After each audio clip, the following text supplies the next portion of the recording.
राम राम मंडळी, कसे आहात? मजेत ना? मजेतच असाल अशी आशा करते. माझ्या नवीन ब्लॉगमध्ये पुन्हा तुमच्या सर्वांचे स्वागत करते. तर आज आहे दुर्गा सप्तशती पूजेचा दुसरा दिवस. बाकी सर्व तयारी करून मी घेतले होते फुलांनी देवघर सजवायला. फुलांनी सजवले देवघर बघायला खूप छान वाटते आणि सजवायला देखील मला खूप छान वाटते. तेच मी ते सजवत होते. आज पूजेचा दुसरा दिवस निमित्त मी ही हिरवी नऊवारी घातली होती.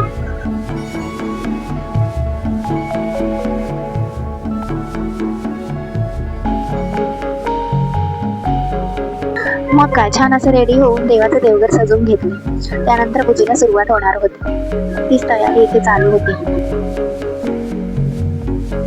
बाकी सर्वांची तयारी होती. कधी ना तो पहिला माझा नंबर लागला होता की मी आज पूर्ण सगळं आवरून बसले होते. नाहीतर घरामध्ये आवडतं ते सर्वात लेट माझं आणि त्यावरून बोलणे सुद्धा कधी कधी खावे लागतात. इथे गुरुजींची सुद्धा तयारी चालू होती आणि बाकी सर्व तर बसलेच होते कधी पूजा चालू होईल म्हणून. तोपर्यंत गुरुजींनी थोडेसे मंत्र वगैरे चालू केले बाकीचे येईपर्यंत. अगदीच घरामध्ये खूप प्रसन्न वातावरण होतं. पूजा घरामध्ये चालू आहे. खूप प्रसन्न असं या दिवशी वाटतंय की एवढी छान पूजा मांडलेली आहे गुरुजींनी आणि घरामध्ये पूर्ण असं आनंदी आनंद, एकदम प्रसन्नतेचं वातावरण सगळीकडे पसरलेलं आहे. आज आश्चर्यचकित असा अनुभव मी तुम्हाला सांगणार आहे, पण तो सांगतेच त्याआधी मी तुम्हाला सांगते की कशा प्रकारे इथे पूजा झाली, काय केलं, होम झाला, होम हवन करताना किती वेळ लागला, काय. आज देखील 3 ते 4 तास पूजा चालणार होती. त्यामध्ये आधी पूजा करून थोडा वेळ होम हवन. एक होम हवन हा त्याला 1 ते 1.5 तास लागतोच. होम हवन झाल्यानंतर आरती होते. आरतीनंतर देवांना प्रसाद दाखवला जातो. ते प्रसाद ठेवून त्यावरती गोल फुलाने पाणी शिंपडले जाते. तर आजचा मुद्दा असा होता की मला इथे तुम्हाला एक आश्चर्यचकित असा घडलेला अनुभव माझा सांगायचा होता. झालं असं होतं की इथे गुरुजींनी पूजा केल्यानंतर एक नारळ ठेवलेला होता पूजेसाठी. ठेवलेल्या नारळाकडे आम्हाला गुरुजींनी बघायला सांगितलं आणि संकल्प करायला सांगितला.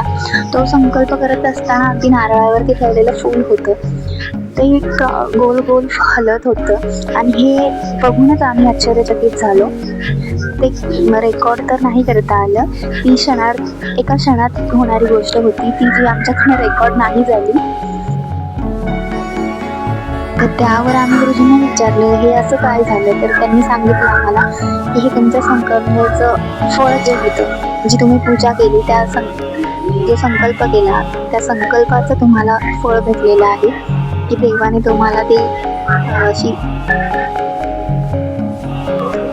तुम्हाला दिलेला तो संकेत आहे.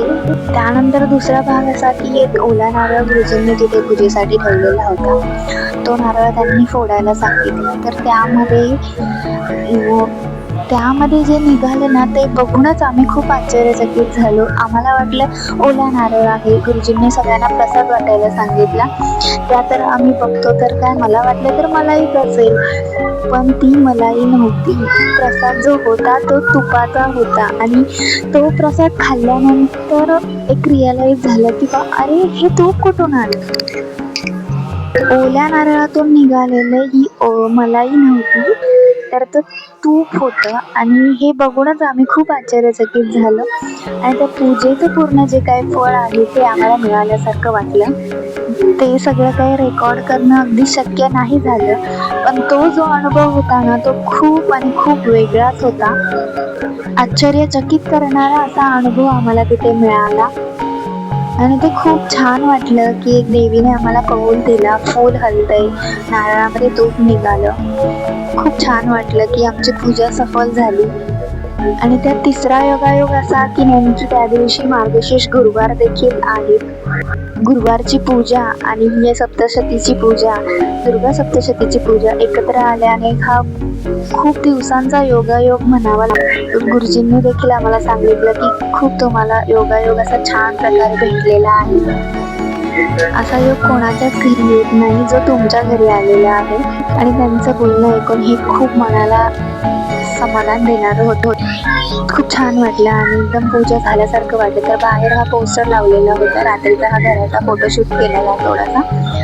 तर हा आहे आमचा गेट. इथे छान लाईटी लावून गार्डन थोडंसं करण्याचा प्रयत्न केला.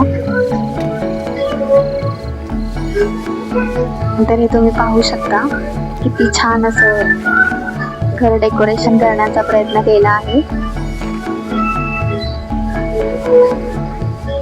हा गेट आहे.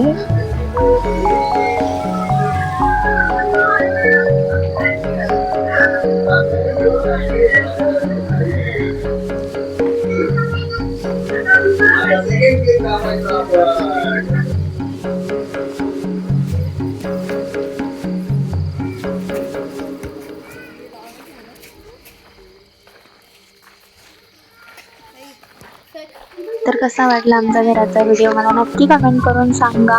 तुमच्या पण घराच्या बाहेर असं गार्डन आहे का हे देखील मला नक्की कमेंट करून सांगा. ही फ्रेम जी आहे आमच्या बाबांची आहे, तिथे आम्ही आमच्या बाबांचा फोटो लावून ठेवलेला आहे पितृछाया म्हणून.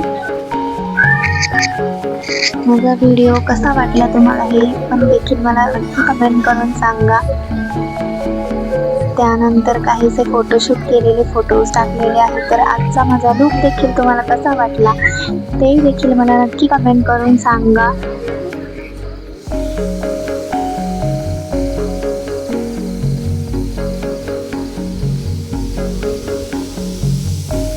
तर असा होता बाहेरचा ओव्हरऑल व्ह्यू, घराबाहेरचा ओव्हरऑल व्ह्यू.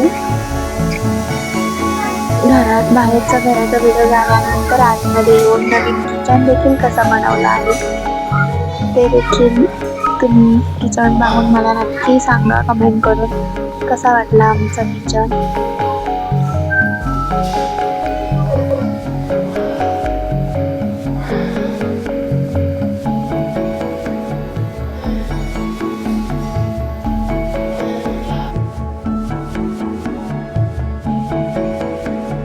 पूजा झाल्यानंतर थोडेसे फोटोशूट केले. तर कसा वाटला आजचा माझा लुक नक्की मला कमेंट करून सांगा. आणि व्हिडिओ आवडल्यास लाईक करा, शेअर करा आणि सबस्क्राईब करायला विसरू नका. पुन्हा भेटू नवीन ब्लॉगमध्ये. थँक्यू.